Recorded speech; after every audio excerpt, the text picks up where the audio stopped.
Welcome to Spiritual Psychology. My name's Renee LaValle McKenna, and I bring my 30-plus years as a recovering addict and ex-crazy person turned therapist and shamanic healer to bring you snackable teachings on spirituality, psychology, and all things personal growth.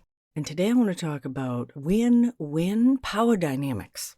Thinking win-win is what Stephen Covey calls the fourth habit in the 7 habits of highly effective people. And win-win is a solution-oriented perspective that benefits everybody concerned. It incorporates more feminine principles of cooperation, mutuality, and care and concern for others beyond just our own self-centered interests. And win-win is much more beneficial for everybody involved than win-lose, which is the attitude that most of us have grown up with.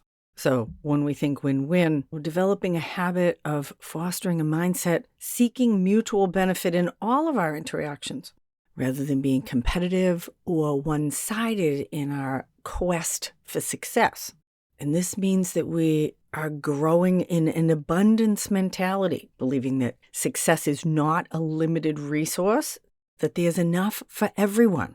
And outgrowing the idea that one person's success does not mean another person's failure. Most effective people in the world look for solutions where everybody feels satisfied instead of thinking in this win-lose terminology. We can focus on creative agreements where everybody walks away a winner. Now, we all have experience with the win-win approach. Imagine choosing the restaurant that you're going to go to with a bunch of friends. Now, depending on the group, it can take quite a bit of work to find a place that everybody's going to be happy with. But in the long run, particularly for relationship building, the time and effort we put in to coming to mutually beneficial agreements is totally worth it. Repairing a damaged relationship takes exponentially more time and effort than doing the work up front, considering other people's needs and wants and desires in addition to our own. And this perspective of abundance, that there's enough for everyone, we can all get what we want and need, actually expands and elevates our consciousness. And this win-win approach actually points to this deeper spiritual truth that we are all connected, and that supporting the happiness of others actually increases my own happiness quotient as well. And so this win-win approach really calls us to our highest integrity, and that staying true to our values and commitments is key to achieving genuine win-win outcome. And without integrity, win-win can just be superficial or even manipulative, something we give lip service to but don't necessarily practice. True win-win relationships require honesty, trustworthiness, and a deep commitment to fairness. So personal integrity could be defined as living by principles and not just reacting to circumstances seeking short-term gains. When I have integrity, I'm sticking to my values even when it's inconvenient. We don't sacrifice fairness or honesty for personal advantage. And I follow through on my commitments even when nobody is watching, because the universe is always watching.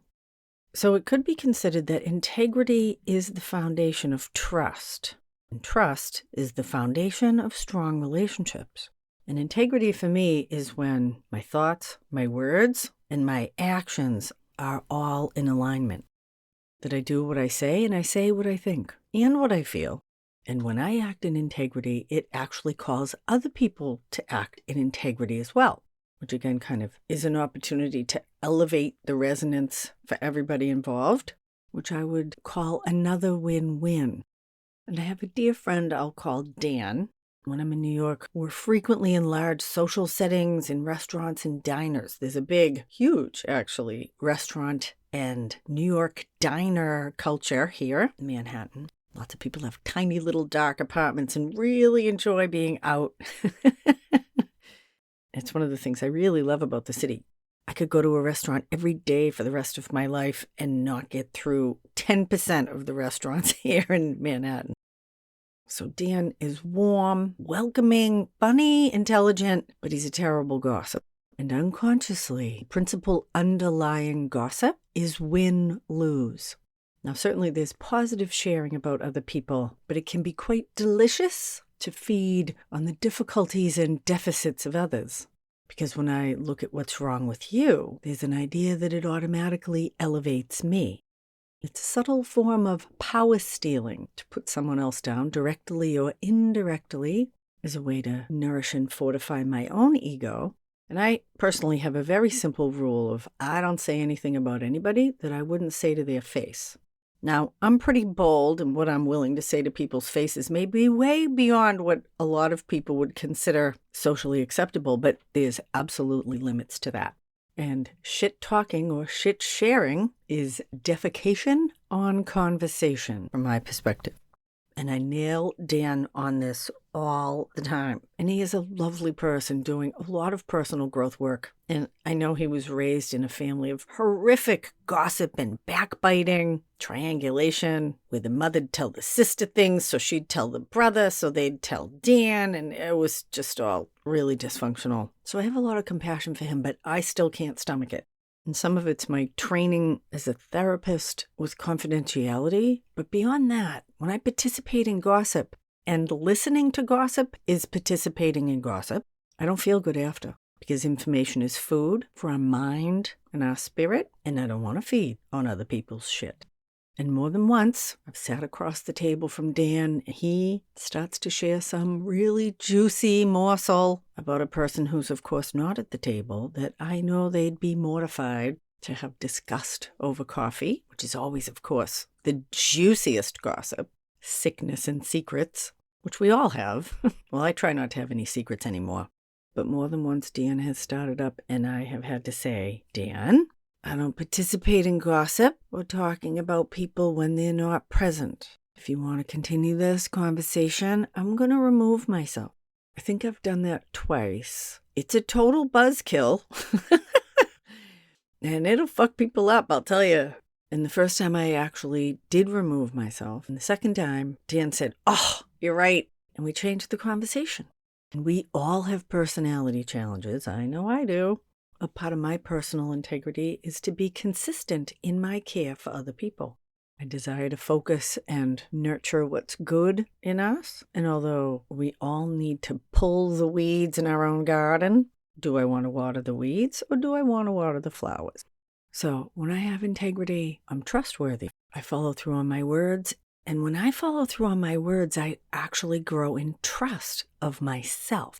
So staying in integrity can require some courage to stand up for what we feel is right, even if there's social pressure to compromise our value. Or financial pressure. Am I going to keep the extra $10 change that the clerk gave me by mistake, knowing they're going to get in trouble for that? Or do I give it back to them when I notice? Because that's the right thing to do. And I've done both. More than once, I've kept the 20 in my pocket as I noticed they were counting the wrong change and thought, score! And before I got sober, I don't think I thought much more about it because I had very little integrity and I was all about me and win-lose. And I was going to win and you were going to lose. It didn't take too long for my mind to clear from vodka and cocaine before my own conscience rose to the front. And keeping that 20 no longer felt good. In fact, probably cost me more money in therapy to deal with how I felt about trying to justify stealing from someone else's mistake than just giving it back. I do remember doing that once, going back to the store and saying, I can't keep this. The clerk gave me wrong change. It's burning a hole in my pocket. Take it away. And there was some ambivalence in that. Because particularly financially, most of us have a win-lose perspective. The idea that there's enough material prosperity for everyone is a real growing edge for humanity. In my own integrity growing process, sometimes I had to choose what felt the least bad, and that was growth. And like giving back the 20, especially at that time in my life, I didn't have a lot of money. Didn't have a lot of bills with 2 numbers on them. But it felt worse to keep it. Being out of integrity might erode my sobriety and recovery. So when we think win-win, we need to expand our consideration of others, understand other people's needs and perspectives, rather than just focusing on our own personal success, growing in selflessness rather than selfishness. Our limited fear-based ego might think, yeah, but if I don't look out for number one, then I won't get mine. Other people will have everything. That's that win-lose perspective. Practice generosity, selflessness, come to the experience that we're part of a universal, unlimited resource that actually has everybody's highest good in mind, that we're part of actually an abundant system. And when I act abundantly, then I have an abundant experience. So holding a win-win perspective calls us to maturity. To balance courage and consideration, we have to know and express our own needs and perspectives, and also respect other people's viewpoints. But this builds these high-trust relationships that make win-win solutions easier because both parties believe in each other's good intention. So, in contrast to win-win, there's also lose-win, which means I lose and you win. And this is a people-pleasing approach where I give up my needs in order to keep the peace. There's also a lose-lose approach, which is if I can't win, then you can't win either. You don't want to play my way, then I'm taking my ball in the bat and nobody gets to play today. And this is a mindset based on revenge, basically, and it leads to mutual destruction, a devolutionary approach. And it's interesting to consider if we can't come to a win-win solution, can we call the deal off completely? If we can't come to a solution that benefits everybody, then maybe both parties agree to walk away rather than to settle for a bad compromise. We call that win-win or no deal.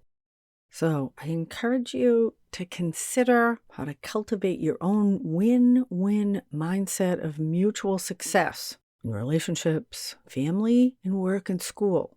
To look deeply at your own truth, what's important to you, and how to bring that into the conversation, and how to grow in respect and understanding of the needs and values of others so that we can build healthy relationships based on trust and fairness, cooperation, and fulfillment for everybody involved.